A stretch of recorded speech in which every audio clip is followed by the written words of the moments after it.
कुछ वक्त खामोश रहकर भी देख लिया हमने, फिर मालूम हुआ कि लोग सच में भूल जाते हैं। हमारी आंख अक्सर वही लोग खोलते हैं जिन लोगों पर हम आंख बंद करके भरोसा करते हैं।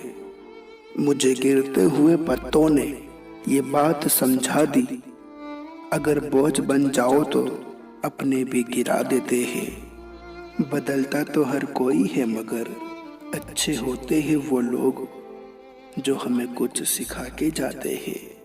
ना जाने क्या रिश्ता था टहनी का उस परिंदे से, जिसके उड़ जाने पर वो देर तक कांपती रही। छोड़ दो उन्हें मुड़कर देखना जो तुमसे दूर जाया करते हैं। जिन्हें साथ नहीं चलना होता वो अक्सर भूल जाया करते हैं।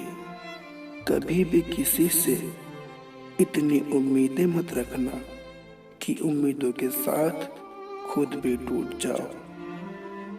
रिश्ता चाहे जो भी हो, पासवर्ड तो बस एक ही होता है, विश्वास।